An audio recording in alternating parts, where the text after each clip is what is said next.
Inverters are a critical component of a solar system installation. In this video, I'll be sharing the different types of inverters that are available, as well as the two that I really give a long thought before finally deciding on the winning one to go with. Welcome to my channel. If this is the first time you are joining here, thank you so much for tuning in. And if you are a returning subscriber, I'm happy to have you here with me. The first type of inverter is the string inverter. This is the oldest technology. It's easy to install and it's easy to diagnose. This was really common when solar first came around in the early 90s. Most of those kind of panels installed in those days would have been a string inverter. It's cheaper to install because the wiring is simple. But the major downfall of it is because all the panels are connected together in a series. If anything affects one of the panels, for example, if there's a shading on one of the panels, exactly that portion that is shaded, that is not producing, would affect the production of that same location on the other panels in the string. This is not what we really want.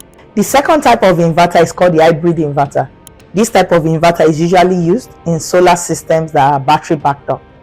I won't be considering that, and I'm talking much about it in this video because my solar system is not battery backed up. I'm grid tied. The third type of inverter, which was one of my options, is called the micro inverter. This type of inverter is usually installed under each solar panel. So if your solar panel is installed on the roof, there will be a micro inverter under it, converting the direct current energy produced by the solar panels to the alternating current energy. So the direct current is what the solar panel produces from the sun, but what we use in the house is alternating current, so it has to convert it. That is why the inverters are really critical in any solar system setup. In some cases, some micro inverters have smaller capacity, maybe like 700 watts, 800 watts, that they might be small enough that they could have one per panel. But in many cases, they can have two solar panels to one inverter. The option I was offered is the higher capacity micro inverter, which is 1500 watt capacity. So with that, the plan was to have 4 solar panels connected to one micro inverter. Micro inverters are good. They work well, they have high efficiency, and they offer per panel monitoring when you are monitoring your production online. The fourth type of inverter, which is the second one I considered, is called the optimized string inverter. In this type of inverter, the solar panels are mounted, in my case on the roof, but each of the panel will have an optimizer attached to it. So the way the optimizer works is it's going to be tracking the maximum output point on each panel, so that if there is shading on a point, whatever point of that solar panel is producing the maximum direct current based on maybe the angle at which the sun is hitting it, it's going to try and match that point so that the portion that is shaded is not affected by the overall production of the solar panel. So it also offers the same per panel monitoring, but it doesn't convert the direct current to alternating current. The optimizer is just improving the performance of the solar panel and making sure that the maximum production possible from that panel is done. It then transfers all the direct current together with the other direct current from other solar panels in the string and sends it to a central inverter point where it is converted to the alternating current. It works similarly to the earlier string inverters, but this is much more better in terms of the optimizer eliminating the issue that was plaguing the ordinary string inverter, the shading problem. The optimizer is able to power through that, and whatever is the highest point is able to match it. It also allows for the per panel monitoring, just like the micro inverter, so that per panel you have installed, you can actually log in online and really look at what each panel is doing.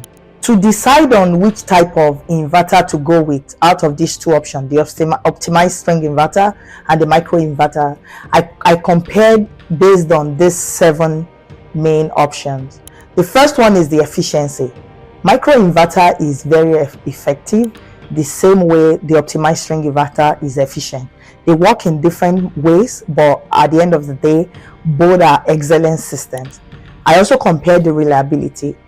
I looked at both companies that are providing the optimized string inverter as well as the microinverters. Both companies are reliable. The most common microinverter system is supplied by Enphase, and they are as reliable as the SolarEdge, which is the company that produces the optimized string inverter. So in terms of reliability, there is a tie. I also looked into my ability to monitor and gather data. Both systems are able to do that. The optimized string inverter is able to achieve that monitoring through the optimizer, while the microinverter is able to track everything it's doing through the microinverter system itself. So that is also a tie. In terms of scalability, which is the fourth point I considered, the microinverter wins here. The system I was offered was 4 solar panels to 1 microinverter. In that case, I could install some solar panels maybe in groups of 4s, and I could scale up and increase the number of solar panels I have over time. In my case, I wasn't going to be doing it in phases. I know my roof space, I know exactly what I'm trying to target, and the goal is to pay for everything and get it done all at once, cover my whole south roof. So that option of it being scalable wasn't really attractive to me because it doesn't apply. But if you're in a situation where you might want to start small with your solar panels installation, you can have a smaller system using microinverters, then you can add more as maybe your needs grow. But where I am, even if you want to save money doing that in batches, what you're paying for another permit on each case would have rubbed off the whole cost benefit I'm trying to achieve, or maybe whatever delay I'm trying to do. So that's an option if the permits and all those additional costs of installing the different times is not an issue for me. But for me, it's a win for microinverters, the scalability, but for me, it's not really a win for me because of the other regulatory compliance that comes with installing solar system. The fifth point is the compatibility. Sometimes your roof shape can determine what type of system you go for, just to make the installation simpler. I have a video on different roof designs and how it affects your solar installations, including the number of panels you can fit on the roof.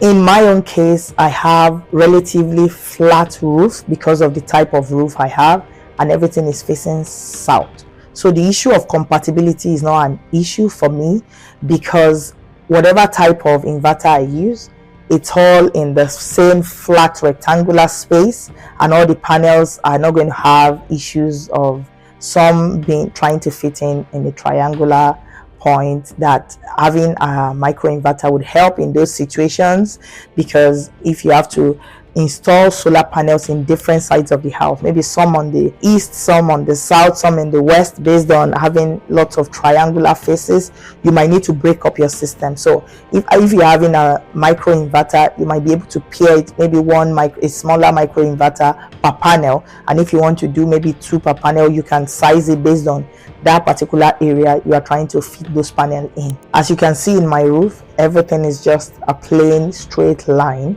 so it could be a benefit to go with microinverter for some people, but for me it's a tie. The sixth point is the cost. Normally a regular string inverter is cheaper because they don't have to have microinverter in addition to having the solar panels to, that's more components, right? But in terms of the optimized string inverter, whatever savings you've received from having one single inverter, it's already wiped off, because every solar panel requires one optimizer. So I have 46 solar panels, so in my case I needed 46 optimizers, so there's no cost savings here. The seventh point is the grid connection. Both are able to be grid tied, so in this case as well, it's a tie. Both Enphase and SolarEdge can work with solar systems to have a grid tied system. So with this 7 points, I've looked at it. Even though the scalability and the compatibility might make some people tilt over to the microinverter, for me, because it's a tie, I then have to think of other options to consider.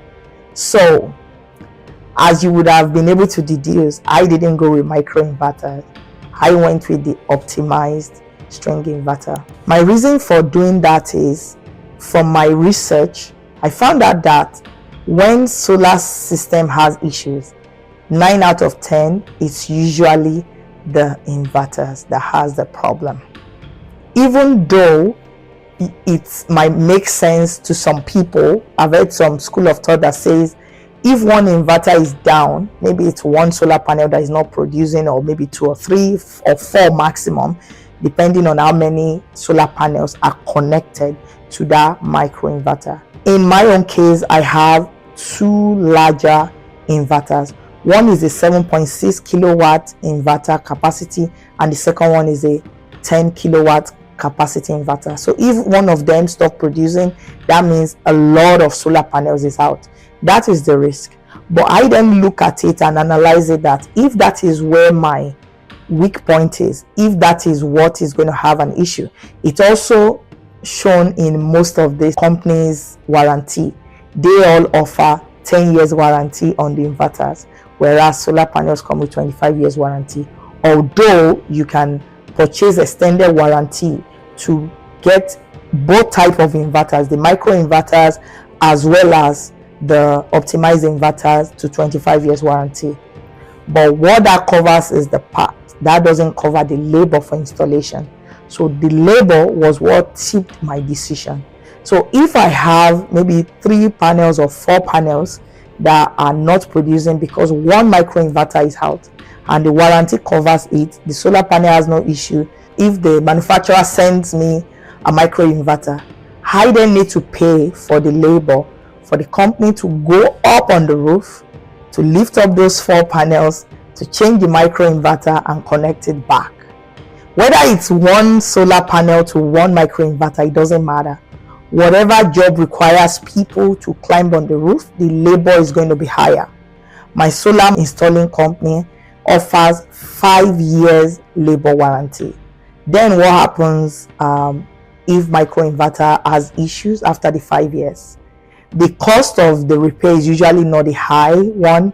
From my research and from talking to other homeowners with microinverter, is the cost of someone climbing up on your roof that usually makes the maintenance become an issue.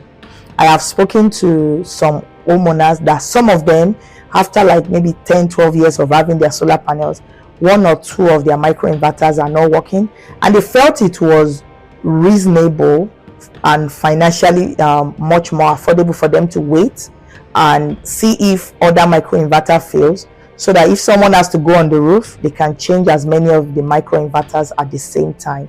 To me, that's like months, or if possible sometimes years, that those solar panels are totally offline because the microinverters are not working, and the cost of replacing them, I mean the labor cost, is not worth it, like if it's just for 1 or 2 panels, especially considering, you know, when you have bulbs in your house, I'll use that as an analogy.